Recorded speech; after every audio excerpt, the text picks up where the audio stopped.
1,600 more bus drivers will need to be hired for the 800 new buses that will hit the roads in the next 5 years.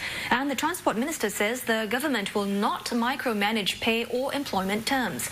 Transport operators must handle this and ensure that the drivers of whatever nationality are appropriately qualified and properly trained. It takes an average of about 2 bus drivers to operate a bus throughout the day. So with the additional 800 buses, Mr. Lui said there will be a significant increase in the overall manpower requirement facing the public bus industry. It's a challenge operators have to overcome on their own.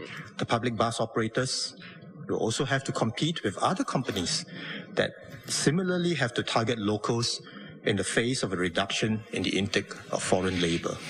However, it is clearly a top priority for both bus operators, and I understand that they are currently in talks with the unions on this matter. Concerns were raised about foreign bus drivers following the fatal accident involving an SBS Transit bus driver in Sengkang last week. I just want to ask Minister, in light of this, what are the measures put in place to ensure that our foreign bus drivers are well qualified? Mr. Lui said currently about 61% of bus drivers are locals or permanent residents, about 26% are Malaysians, and about 13% are from China.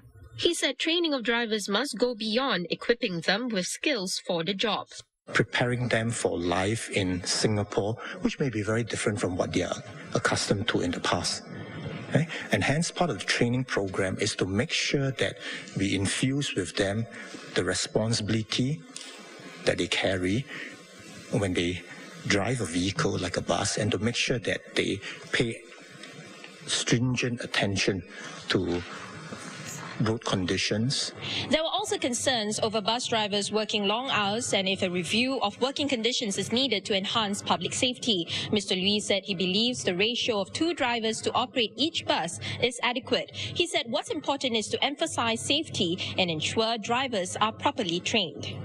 There are also suggestions for private bus operators to supplement public transport, especially during peak hours. Mr. Lui said such an idea will not be easy to implement, but the Land Transport Authority is exploring the idea with private bus companies.